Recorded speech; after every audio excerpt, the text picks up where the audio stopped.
was discussing with Krishna. So not many people would be like, because New Zealand is one of the corner of the world.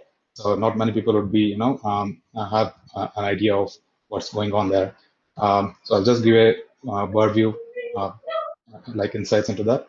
And then we'll move on to data analytics on streaming media. So why is it required and what exactly happens in analytics for streaming media? So to begin with, I'll just talk about how what is the culture of working in New Zealand. Mostly the way of work is like laid back, so not because I've worked for like a couple of companies in Bangalore as well, and some of the companies here are like so bound to like timelines and the targets and all that. So that you rarely find such culture over there, and employers' expectation, and also uh, so in the workplace, every country will have a different an expectation on their employees and what how in how what particular way you need to work. So that's slightly different if you take New Zealand. But one major factor that impacts this change in New Zealand is the size of the businesses and organizations in New Zealand, because most of the companies in New Zealand have employee strength of like 10 to like less than 10, or like maximum 14, 15, 20, like that. If you compare it with the USA, it's 30 and above. So you can see the difference. Like even though the number of Supreet, companies in the yeah. sorry to interrupt. We lost the screen share. Could you share it again?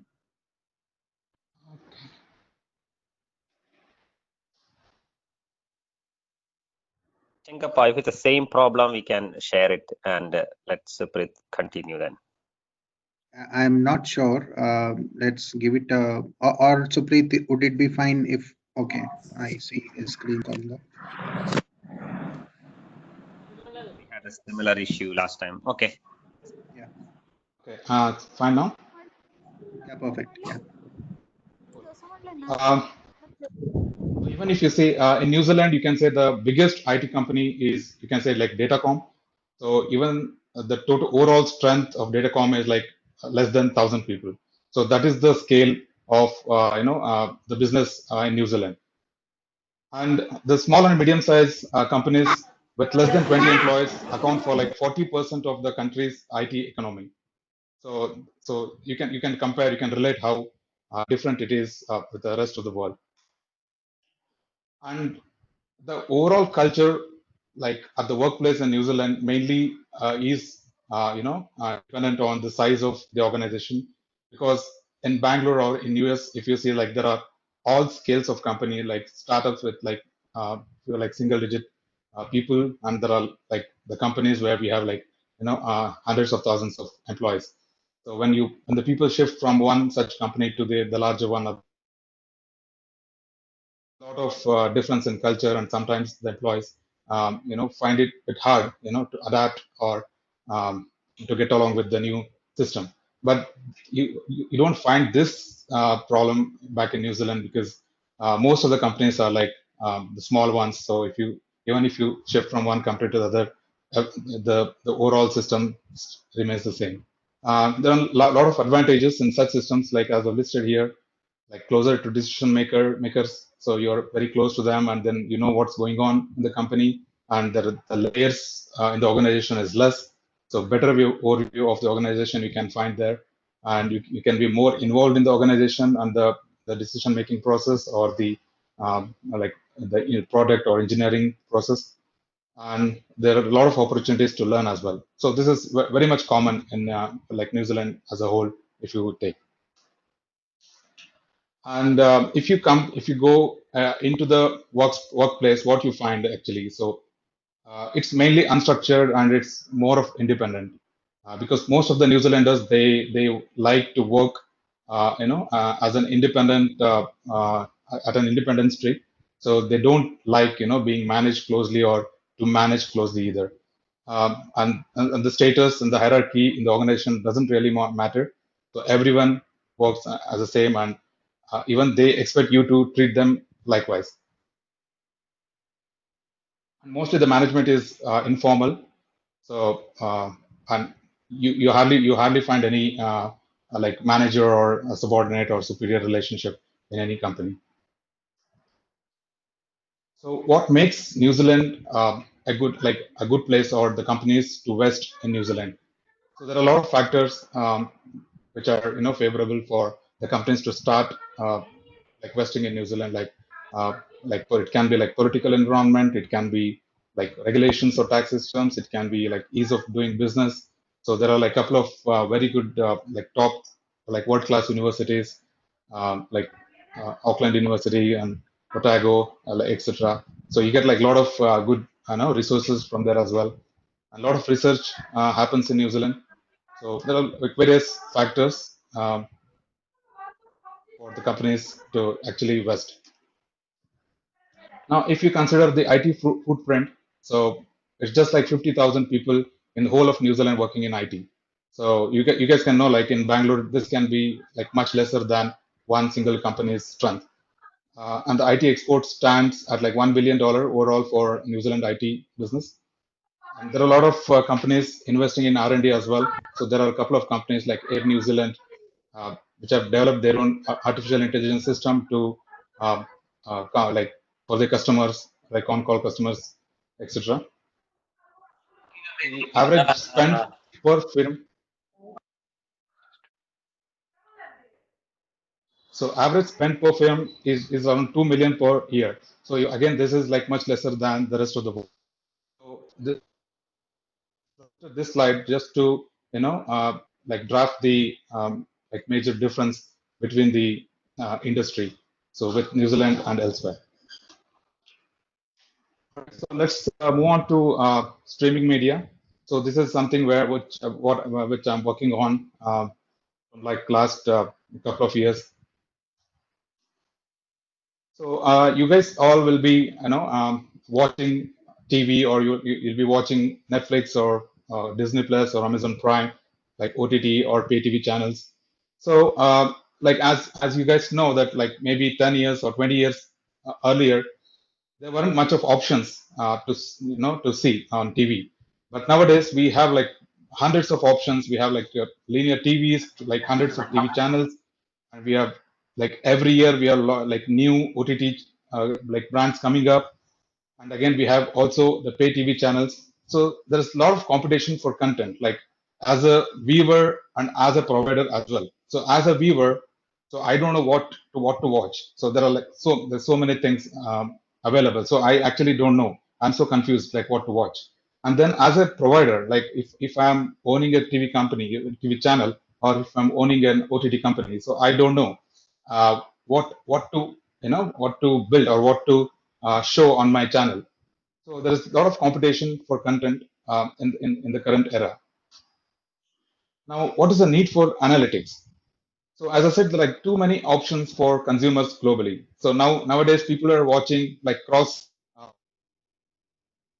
as well. Like people in America are watching the Spanish content, or people in India are watching like South Korean series or something like that. So there are a lot of options basically. So what content do people want around the world? So there gone a time where people in India used to watch only like Indian soap operas, or people in US used to watch only their uh, uh, the channels like NBC, CBS, the stuff like that. Now it's more like everyone can have access to everything around the globe. So what exactly the people want to watch? And now if you decide to watch, so which is the most popular show in the world? So now you're so confused. So you'll ask your friends usually. So like what's a good thing to watch? What is a good series to watch? What's a good movie on Netflix to watch? Um, but what is the most popular show? So how will you know which is most popular? So it can be based on genre, it can be based on type, like the best documentary or the best drama series or best miniseries, and which platform is good. So does Netflix has a better catalog, or the Amazon Prime has better catalog, or HBO? So we don't know. And then the language. So which language has good options on the OTT platforms? So whether Netflix has good Spanish shows, or whether HBO has good like Korean shows or Japanese shows, and original country, which is a good American-based show available on Netflix or available on CBS or available on HBO. So there is a lot of things goes around here. So how to compare across platform. So when you see the most popular show, so it's not straightforward to say, okay, this is popular because we don't know which is like now you can see that Netflix has an option of it shows the top 10 content in a given country or overall. So but that is the like latest feature that they're given. But prior to that, like nobody knew which is the best show on Netflix, or even now we don't know which is the best show on Amazon Prime. So there's a lot of confusion. Even if there is a best show, so until unless someone informs, so people like hardly get to know. And now competition for content. That's one part where the problems for consumers. So as a provider, as a company, so what is the problems involved? So if you see the last 3 years, the churn rate is like the cable subscription channels in the US has been accelerated by 7 times. So the people are watching more and more like subscription based OTT channels. So they are unsubscribing from the like the linear TV channels. So that is growing at a very fast rate. So the churn rate is like 7x. So that means 3 years before, if there were like million people unsubscribing per year, now it is like 7 million. So that is the rate of churn, like people churning out from the linear TV channels. And what is the lifespan of a given OTT platforms? Like we all know of Netflix and Amazon Prime, but there are a lot of OTT platforms like coming and going uh, like very frequently. So now, if you see in the last year, the last 1 year, Apple TV was launched and Disney Plus was launched. We know these two because these are like very big brands, but there are also a lot of small brands which keeps on popping up and going off. So if you see that the average shutdown rate is like 3.5 years for a OTT platform. And as of 2008, 70% of the television series that are aired on OTT platforms don't see the second season at all. So there comes the first season and it doesn't go for second season. So it fails. Now coming to the measurement. So how do we measure this data? How do we measure like what to watch or what to show, what to produce or what to put onto this OTT networks? So if you see, this is the linear growth of the media industry. So in 1920s, we had radios, and in 1950s, like we got a broadcast. There was like just one channel, which used to get broadcasted at one particular time of the day. And then in 1980s, cable, where we had option to see a couple of more channels. And then from 2010 onwards, it's all OTT era. But what is the difference here? The difference here in the last three developments, which is like radio to broadcast or broadcast to cable, the measurement, or you can even call as TRP. Most of us know about TRP, which is a television rating system or target rating system. So will that work for like measuring the demand in the current era of OTT era? Now, what is the difficulty? So in panel measurement, we used to have like 1:many activation. We used to have one cable connection per house, but we don't know how many people live in that house. So it can be just two people, it can be one person, or it can be uh, as big as like 20 to 50 people. So even then, we just had like one connection. The interests of people might differ, but still they can watch one TV, one channel at a time. But now on the OTT age, that's not the case. So we have 1:1 activation. So most of us have uh, the subscription. So we watch. If I'm subscribed, I watch what I like, or my brother or my sister watch what they like. So it's all like 1:1 activation. So everything can be tracked. We know like who is watching, how many exact people are watching which content. So this is called like empirical measurement. We need to move on to empirical measurement where the panel measurement has no importance now, or it's totally obsolete. So now I'll tell you how this panel measurement used to happen. So So what actually the TV industry used to do, they used to set up this they used to call this people's devices. Like they used to set up some devices in the TVs of a random set of people, and they used to monitor what that person watched or what those people watch. So it's all like based on the sample data sets. So if a million people have TVs in a given region, so they would install the device in maybe like 500 or 1,000 or a couple of thousand households or a couple of thousand TVs, and then they monitor what those people are watching, and then they extrapolate that data into the larger data set. They so that they just collect the sample and then they extrapolate it, and then they say, okay, this is the TRP of the given region. So but now that doesn't holds good. So now how do we get the content consumption data? We can't install a device or something to know what everyone are watching, because now the platforms are different. Again, the devices are different. People can watch on TV, people can watch on laptop, or people can watch on their mobile phones or the tabs. So there are 100 ways people can watch the content. So how can we actually measure? How can we get the data? Where is the data located? So as you can see, the data is spread across like various platforms and various sources, like social media.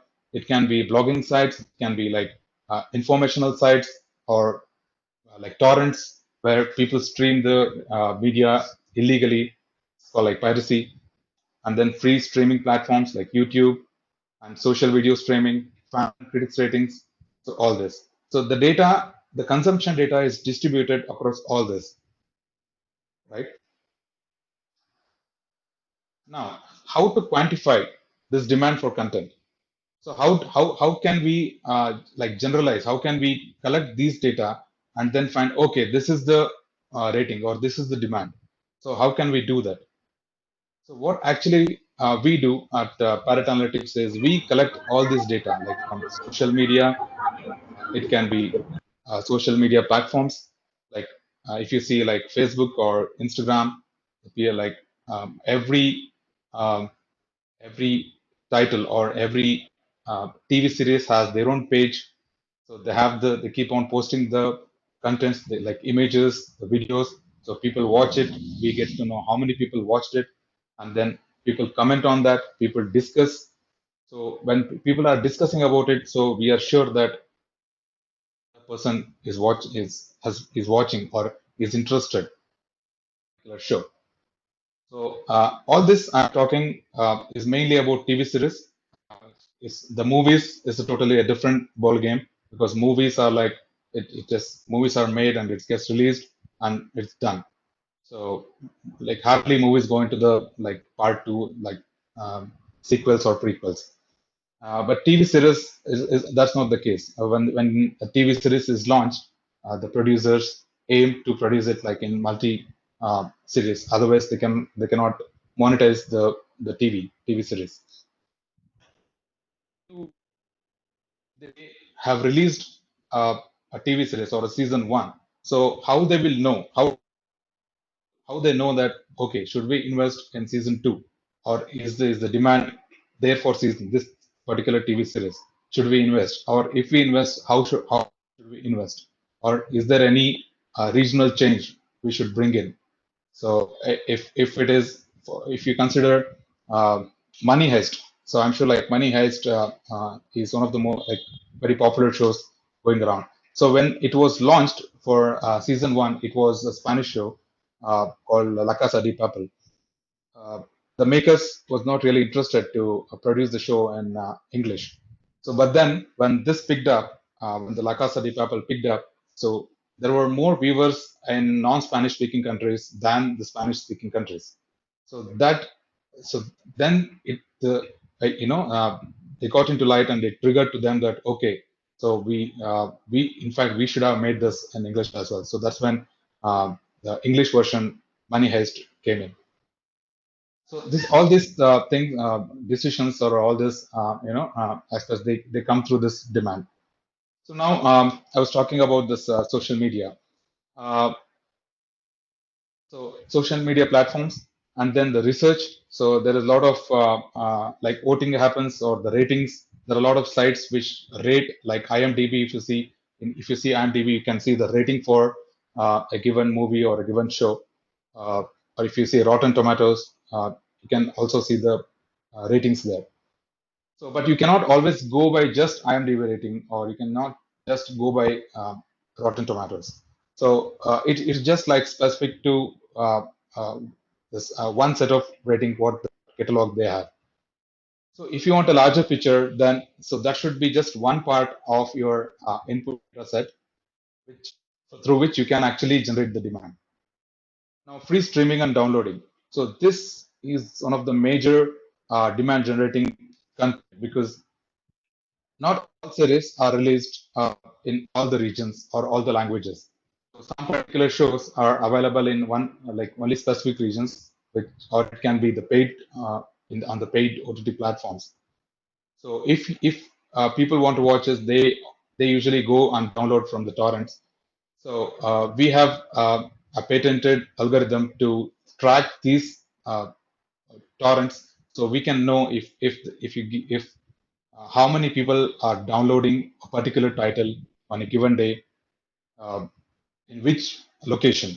So this data is really important to know to generate the demand. So I'll give an example. Like if a show is available in United States and a lot of people are downloading in India, then you know that there is a lot of demand in India for that particular show.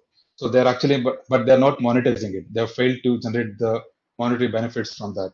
So in US it's charged, but number of people watching is more in India, but they're not getting any returns out of it. So this makes the difference in like decisions that okay, they have to release that particular show in in this region as well. Okay, so and then the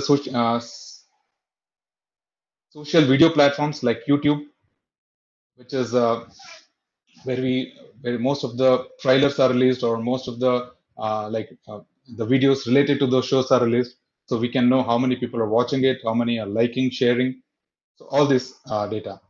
So these are the data sets that we collect to quantify the demand for the shows. So as you can see on the right of the slide, so we have this demand expressions and demand rank. So these are the registered terms for the demand that we generate. So we can't consider all these activities. So if you see a like as an activity, or a comment as an activity, or sharing a video, or downloading from the torrent, so all these are considered as individual activities by the consumers. So if you see those activities, you cannot generalize all the activities and give the equal share of importance and then generate the demand. So we need to have the weight demand strategy for that. So for instance, like there is a passive impressions. So passive impression is something like, okay, I have watched some series, and I just tagged my friends who don't even know about the show. So they just commented, replied, or something like that, interested in the show, but still he is, is involved in the conversation related to the given show. So those things are called passive impressions. So which are like least value for us. But this is also important because eventually that person might develop interest on that particular show. And indicating interest is something like, okay, I liked a particular page of in Instagram. So for instance, Money Heist, I went and liked the Instagram page of Money Heist, or the Facebook page of Money Heist. I'm following it, so that means I'm really interested in that particular show. So that is, I'm indicating interest in that particular show. So people usually do it passively, but then as uh, a producer, or as a demand point, data point, that comes very important. And then subscribing to updates, expressing an opinion. So I didn't like something about the show or one of the episodes, I go and I type on Facebook, on their Facebook page, saying that, oh, okay, so this particular character shouldn't have done that, or this the story should have been that, or this. So these things. So that's an expression of opinion. And then public posting, social encouragement, so deep research, active consumption, and creative participation. So active consumption can be this downloading of the data from piracy websites like torrents. So that is an active consumption. And then watching a series on the YouTube, that is an active consumption. So that is the true demand generating data point. So that should have a higher value for demand rank. So considering all this, we have an algorithm which generates a demand rank for a given show uh, in the given region, or it can be worldwide, or the given region, or a given language, etc. So we take the demand rate rank and then generate the demand expression.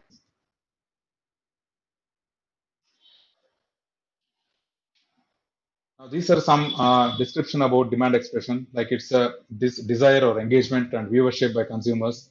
Uh, so it can be on various platforms like linear TV or pay TV and SEO devices. And demand expressions quantify the weighted audience demand. So that's why we call it as weighted audience demand, because it's not like a linear. It's not like very a generic demand. It's uh, it's based on uh, the behavior of the audience. And consumers express their demand for television shows through multitude of demand expressions. So because now the platforms for the consumers are like different, like it can be photos, blog, microblog, fan and critic, so all these things. So we capture these expression of demand from all these sources, weigh them. So according to like how much demand they can generate, and then we generate the demand expression for that using all the data. So now, so who is the like players of interest in this the whole environment?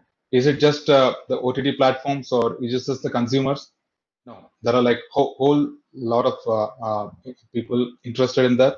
It can be like investors, like the people who produce in the streaming media, or it can be the OTT platforms. It can be distributors. So most of the times, people who actually sell the content to the platforms can be the distributors rather than the investors themselves.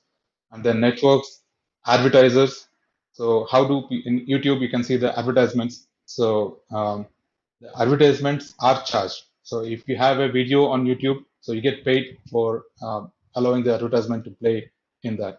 But again, it depends on the content or number of people viewing that particular video, or number of people like expressing their interest in that particular video, the amount you get paid. The producers, talent agencies. So talent agencies, for instance, um, Amazon Prime released Mirzapur in India. So that was one of the turning point for Amazon Prime in India. So the subscription like shot multifold after that series was released. Um, so so it's not only beneficial for the platform like Amazon actors in that particular show. So even their demand grew like exponentially after that particular series was aired. So so there comes the talent agencies where they are very much interested in what's going on with their talents, and then brands, and then again consumer products. So consumer products and advertisements, they both go hand in hand. So these are the different actors who are actually involved in this whole environment. Now, all this said, so how much data are we talking? So we have 100 plus countries that we track, and we track uh, the content or the TV series or TV shows in 100 plus languages. So if you see, not just like OTT platforms, we also track the TV shows that are aired on linear TVs. So the data set is huge. Um, and 1.25 billion data points per day are collected from all across these platforms. And we have around 3 TB of raw data per day coming in from all these data points. So billions of data points for each title And we collect the data like 24/7 because you can, if you say YouTube, so people are watching YouTube across the globe. So you can't just collect the data in, like once or twice. It should be like 24/7. Or if you see P2P or BitTorrent downloads, torrent downloads. So torrent downloads keeps happening. So someone shows up on their torrent client, they just download and they go off. So if we are not collecting at that particular point, so we lost that data. So that's how important it is. Now, if you consider one, I would like to show you one example of the show Big Bang Theory. For this particular show, we have over 3.5 billion data points till date, and we still continue to collect the data for this. I will show you like how what difference it makes. So with all this data. So as you see, this is the catalog in our website. Um, as you can see, we have all this social media data like presented here, like what's Google Trends, or it can be Twitter's 2.7 million interactions on Twitter, and on Dailymotion we have around 66,000 views, and Tumblr we have around 2.5 million interactions, and we have 1.5 billion views on YouTube, and close to 60 million views on Wikipedia and IMDb ranking, and then P2P streams, which is very unique to our system. With we have around 3.5 billion downloads for this particular show. So this is the like the direct data that we collect. But how do we generate the insights for this particular show? Okay, so this is how the data we collect can be made useful, or the data analytics can be useful for anyone. So what is the peak domestic rank for this show in the given country? So you can see here, this is for the United States. So it says that of all the romantic shows in US, so of all the romantic shows, so this had the the highest rank, which is number one. And for sitcom, this was third ranked sitcom in US, and this was a top five comedy series in US. And we have multiple other insights like global travelability. Global travelability is like how well this particular show can travel outside this home country, which is the United States. So you can see uh, the high the high percentage of travelability is 8.74, which was I think for Game of Thrones. For this particular show, this was 4.18x. So this gives you an relative comparison of how well this particular series can travel across the globe. So this really helps in uh, the OTT platforms to license this show for like. So the average travelability is 1x. So Big Bang Theory had the travelability of 4.18x, so which was on higher side. And then for comedy, it was 4.29. For romance, it was 4.10. And for sitcom, it was 3.8. And then social engagement. So social engagement, this has less social engagement, where 1x was an average. So this has 0.94x. So on social engagement part, this was on a lower than an average. So, and then franchisability. Franchisability is something, so this is very highly franchisable show. Franchisability is something like you can actually franchise this show. For instance, you have this Young Sheldon. So Young Sheldon was something which came out of this Big Bang Theory because of the popularity of this character of Sheldon. So this gives you a picture of how why we need this why we need to determine the franchisability of the show. So if the makers wouldn't know how popular this character was, so they wouldn't have come out with a entire new series uh, just for the character. And another example was Better Call Saul, which was also franchised from uh, the show The Breaking Bad. And then peak international rank. What was the international rank? Was 3. That means this was the third ranked show overall in Bangladesh. So it was the number one show for sitcom in Bangladesh, and it was number one for comedy in Bangladesh, and number one for romance in Bangladesh. So this is along with uh, other local shows in Bangladesh. So this is how nobody would know that this show would be so popular in a country where it can beat the local shows or any other shows with what with the watch. Then longevity is something like how long people can watch this show. Is it something people watch it till the show is aired, or they still continue to watch after the last episode is aired? So as we all know, like the Friends and Big Bang Theory are one such shows where people still continue to watch, irrespective of whether it's being aired or not. So I'm sure like this particular show will go on for a while, where people continue to watch. Then adoption and ideal monetization. These are other measures.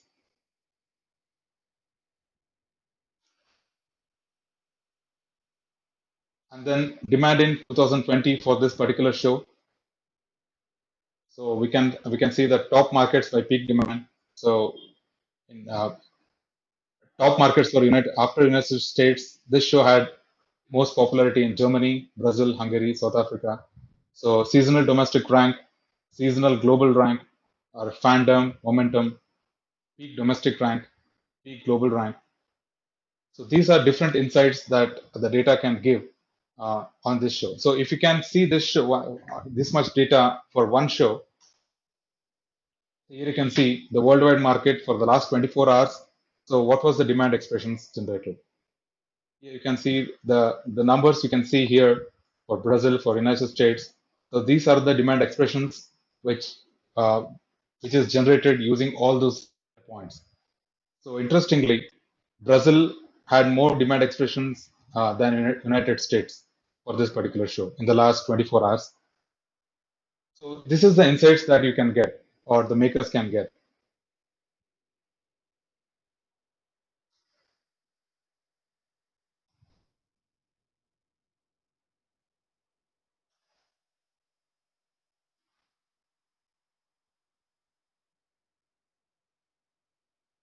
So, so this is about the uh, data streaming. So I'm open for any questions that you have. I'm sure like people will have a lot of questions. Yeah, thank you, Supreet. We have quite a number of questions on the chat window, so probably we will be going one by one, and you can answer for us.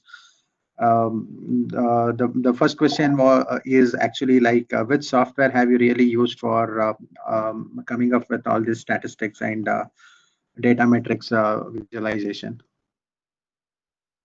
Yeah, like as I said, like we collect the raw data from all this, so we don't use any tools that are available to collect. For instance, for to collecting the BitTorrent data, we have an in-house algorithm which is actually patented. So we actually track the BitTorrent like activities, and then we collect the data for the shows of interest. It can be for movies or it can be for shows.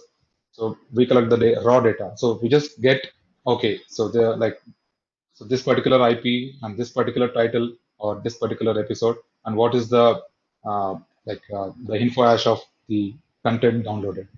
So this is the raw data that we collect.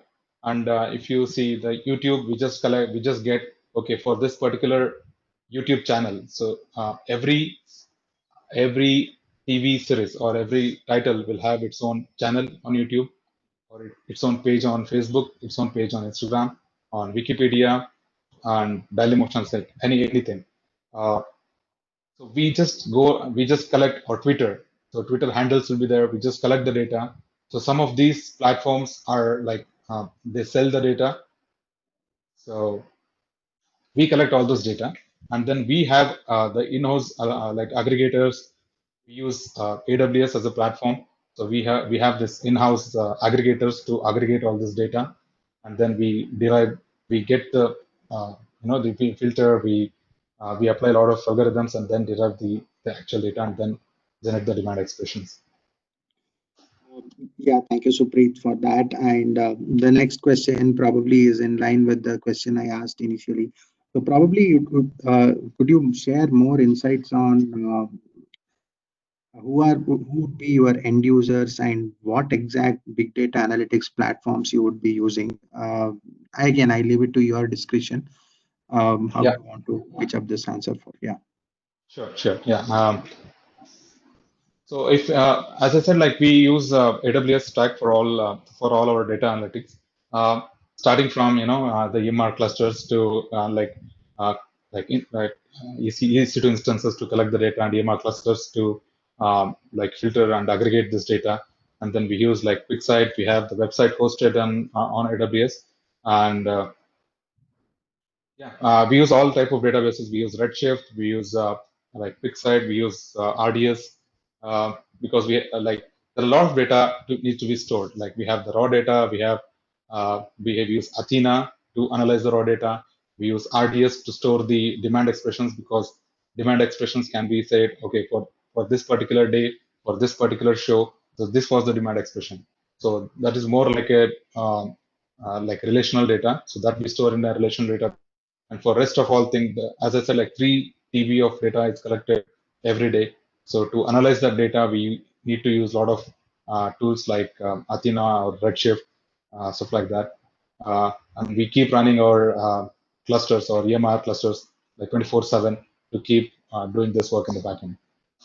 And coming to like whom do we cater this data? In fact, as I showed in this on the slide, players of interest. So a lot of OTT platforms like are our clients, like for instance Amazon Prime. So they need this data. So Netflix, we are not onboarded them yet, but I'm sure like we might onboard them in future. But most of the smaller platforms, they are our clients. So they are more interested in what's happening. So one major problem here is even for in the view of OTT platforms. So if you see Netflix, only they know what's going on their platform. They have the data, how many people are watching, how many people have subscribed, or if they release a new content on Netflix, only they have the data about like how many people have actually watched it. So nobody else can get the data. Uh, so they need some third party like tool or utility which can actually tell them, okay, this is what's happening inside Netflix, or this is what happening in Amazon Prime. So how do we compare two shows across platforms? So that's how it is. Like for instance, in India, Sacred Games was released on Netflix, and then after a while, Mirzapur was released on Amazon Prime. So both these shows, they're like the crime shows, crime thriller shows. So now, which is most popular? So how do we compare these two shows? So Amazon doesn't have data about this Netflix show, but Netflix doesn't have the data on Amazon Prime. But if they want to know what's happening across these platforms, they need some third party like a company or tool which can give them this insights. And then again, investors. So if I'm investor, so in US, in many parts of the country, in many countries of the world, we'll have the investment companies where they just produce these shows. But how do they know that, okay, this particular show will work? So if I have the content, so I'll go to the investors and say, okay, see, I have the story, I have this idea, so I want to produce this show. I need investment. So on what basis the investors will approve it or agree to that show? So they need to have that. Okay, for this genre, for this language, for this market, what was the how the other shows are faring? So they need that insights. So based on that, they can make decisions. Again, the distributors. So if you are distributing a show, so how do you how do you fix the price? How do you ensure that you can make money or you can monetize the show? When you are buying a show from the makers, So even if, while buying, how will you? The makers may ask like X amount of price. They can quote some X amount, but how the distributor will analyze that? Okay, if I pay X amount to the maker, I can still go ahead and make money. So all these players would require this kind of data. Yeah, thank you for that answer, Supreet. The next question would be like most of the time users click on the shows but never watch it completely. Does Yeah. algorithm capture it more accurately to show the right results in the scenario?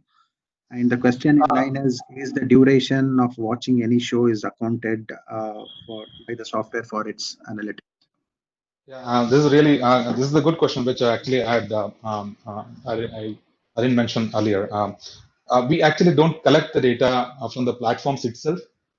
For instance, we don't collect the data from the Netflix about the show happening in Netflix, or we don't collect the data from like Disney Plus about like how many people have watched a particular show, because this is not like a comparable data. For instance, if you see Netflix is a large company with like multi-million subscriptions, and every month they keep on adding like more than 20 million subscriptions. But if you want to compare that show in Netflix with some new OTT platform, say for instance, like Disney Plus when it was launched. So Disney Plus launched and they released um, like Mandalorian or something. Now the Mandalorian needs to be compared with some show on Netflix, say like Game of Thrones, which was at the peak at that time. But given the subscriptions difference between these two companies, we cannot simply go collect the data from them and then compare and show. So that won't be a true demand. So no matter which OTT platform it is, we don't collect any data from them. We purely go on what people are.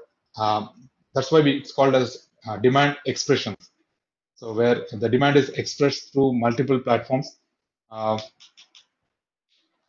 so if you see this slide, so content consumption, we nowhere mention the platforms itself. So we don't collect the data from platforms.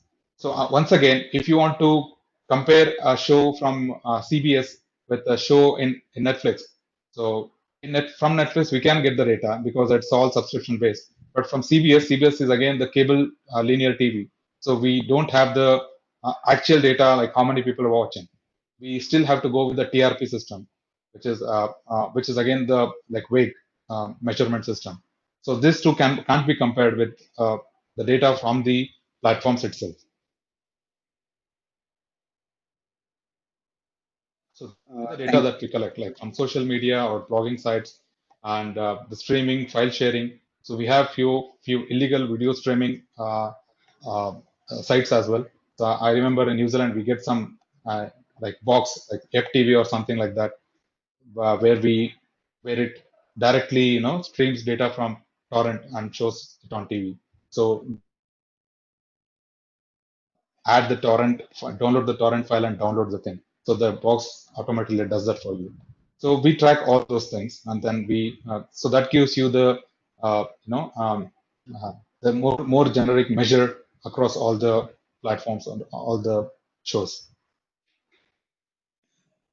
Thank you, Supreet. And as we are talking on torrents, there is a question on piracy as well. Considering data from piracy sites and torrents, is it ethical to collect the data from them, and will this not encourage piracy? If people are so much interested in them, like it would be apt to for them to subscribe and see these shows. Yeah. So by collecting the data, I don't think it will encourage people to download. So no matter what, like I'm sure like there are a lot of countries that totally banned like piracy. For instance, Germany is one such country which strictly um, uh, you know uh, uh, uh, bans this piracy. If someone is downloaded some video from torrent, the next day you get a notice from the distribution house or the from the makers. So that's how strict it is. And even in India, I'm sure like we don't have any access to torrent sites, so we can't download unless you have a VPN setup or something. So, we can only collect like what's happening. So we don't encourage people to download. So if people are downloading, we just track it.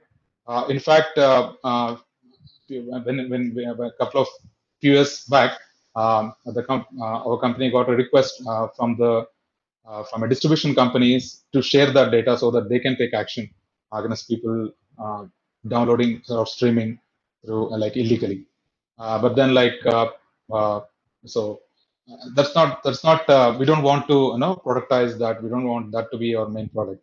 So we just want to measure the demand for a show. So we collect data only for that. Thank you, sir.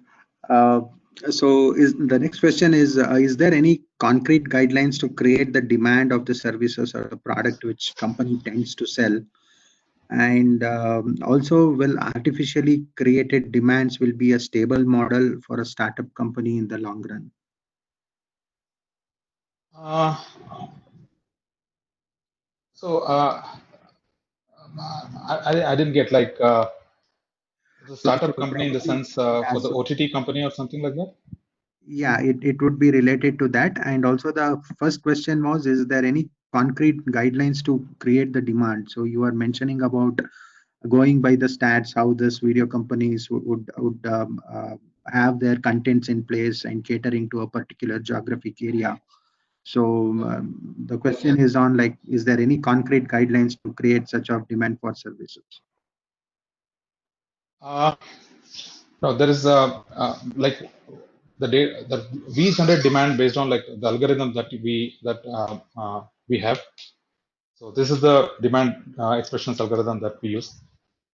But for the OTT platform itself, for instance, uh, uh, like uh, like Netflix.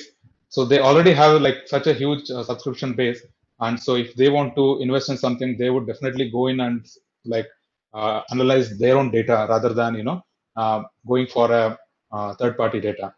But then the third-party data is more likely be used by people who don't have their own data set as large as Netflix.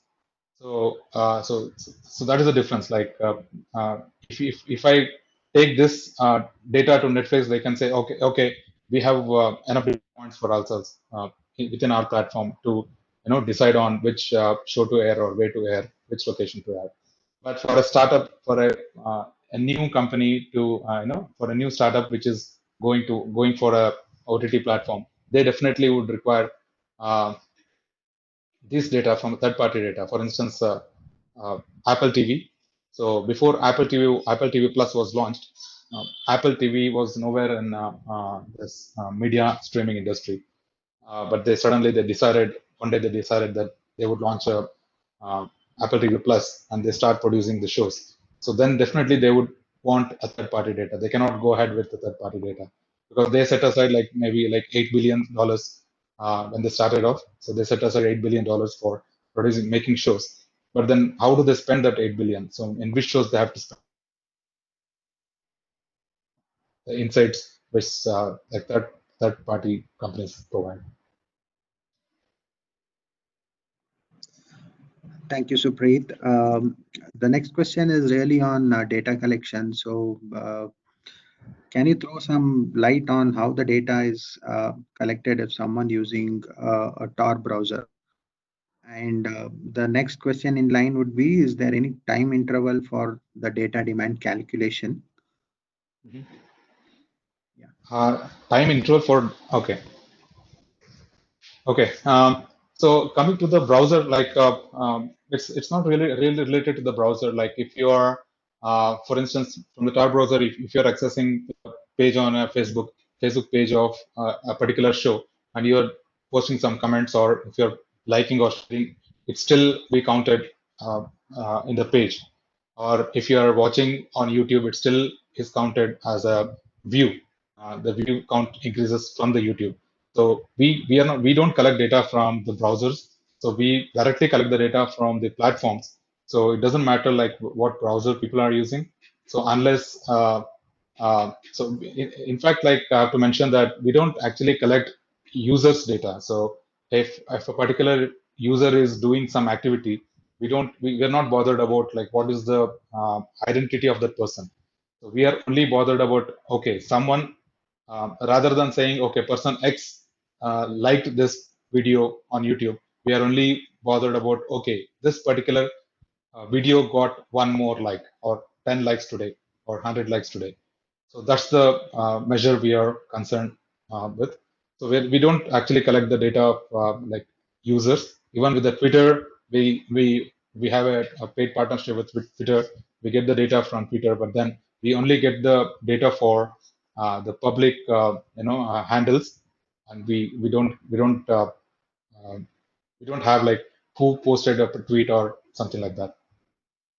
And the second question, um, can you please repeat the second question? Yes. Singapore? So is there any time interval for the data demand calculation? Um, um, there's no time interval because we collect the data on 24/7. So we generate the demand expressions on daily basis. So it's like today, this particular show had this much demand.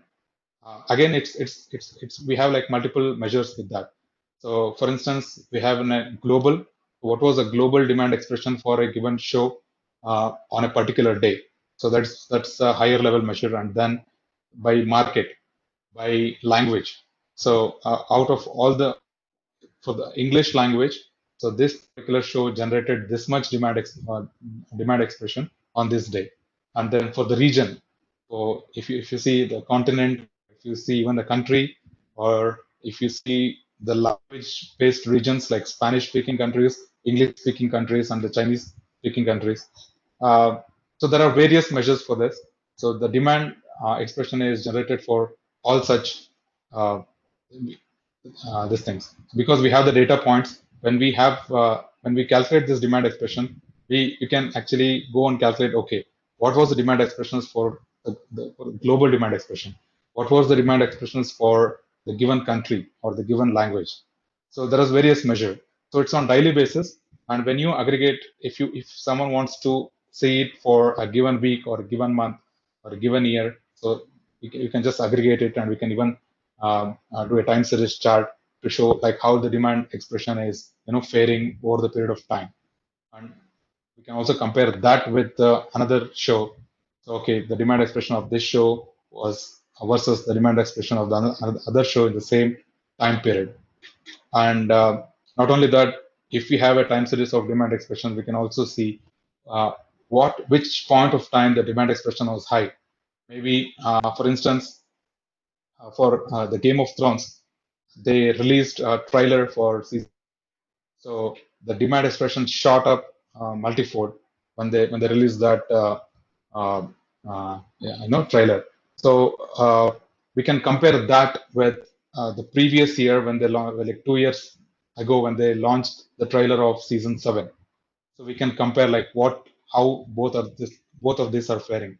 So based on that, they can actually predict what would be the viewership for this season compared to the previous season. So even the episodes are air, they can get an idea, or they can predict like how this season would be faring. So based on that, they can make the decisions on like how much the pricing or the marketing, things like that. Uh, Thank you, Supreet. The next question is on what are the different metrics that you push on raw data collection? And the follow-up question is, how do you process huge processing of data for comparison? Um, I didn't quite get the first question. Okay, the first question is, what are the different metrics for collecting raw data? Um, okay, different metrics. Like the metrics again depends on the platform that we are collecting from, because each platform have different set of data to give, and the schema is different, and the data itself is different. So the type of data that we get, from BitTorrent is completely different from the data that we get from social media. So we'll have to process the data from each source uh, separate in a different way. So we can only combine all this data when we get the data points from each of these sources. So for instance, if you are collecting data from YouTube, so number of views can be one data point. And if you are collecting the data from Facebook's likes, comments, shares, or tags, these can be the data points. So we just collect, okay, if someone has liked the show on Facebook, so that is one data point. And again, someone who has watched a show on YouTube, that is one data point.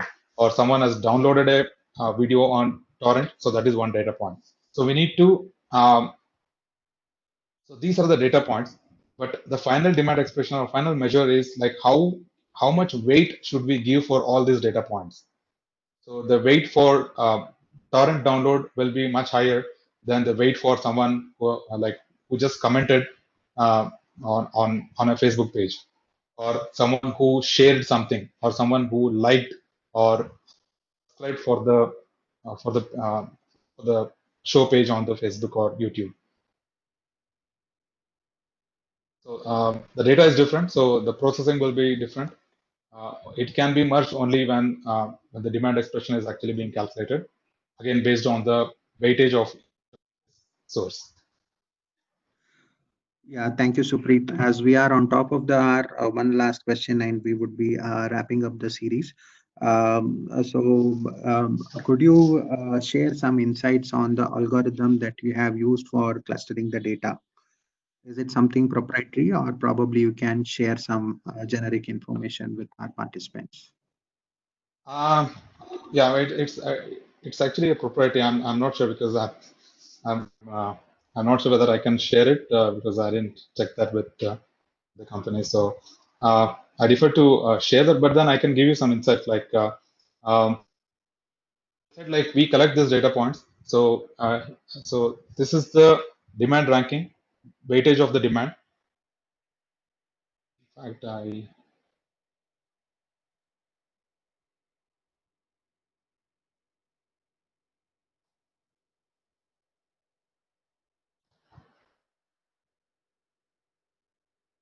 had a slide which I can uh, actually share. Sure.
Okay. I hope you guys can see the screen.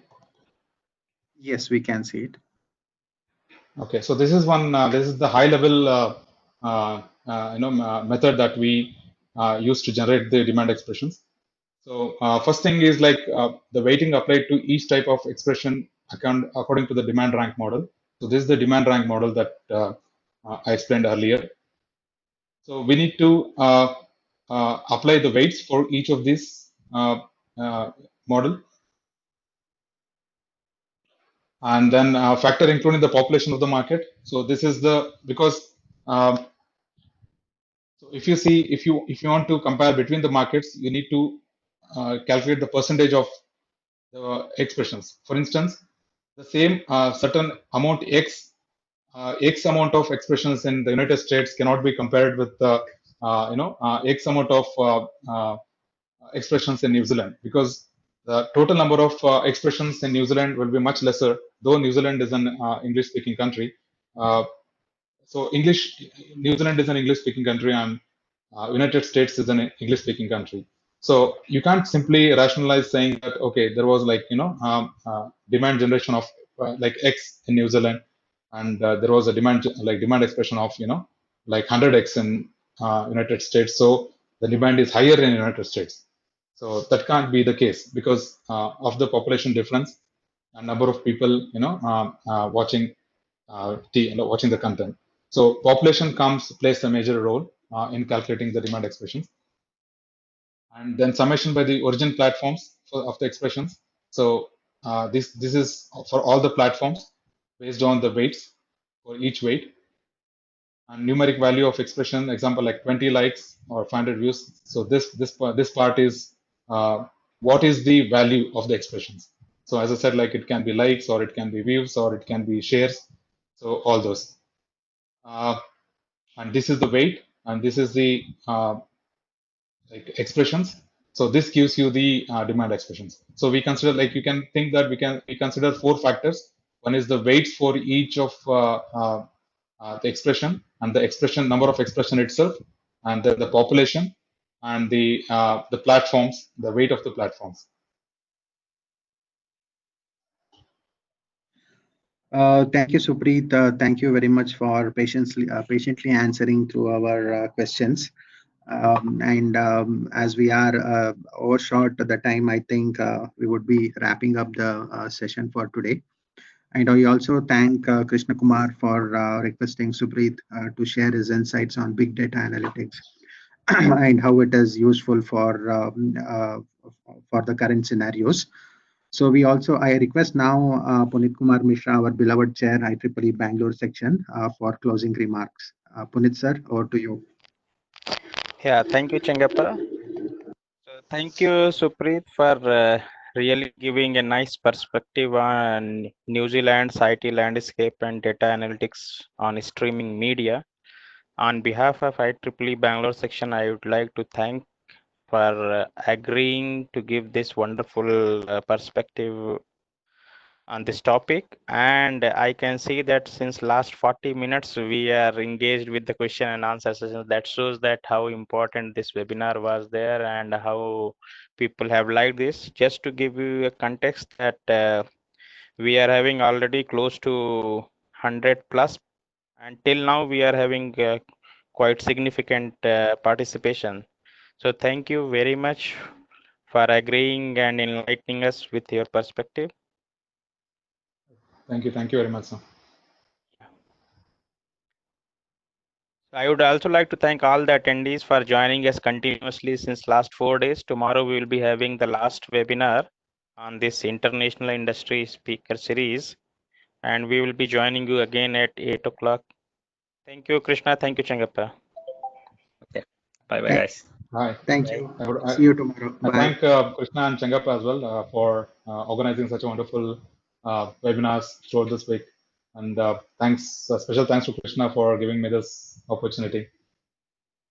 Pleasure is ours, Supreet. Thank you. Thank you.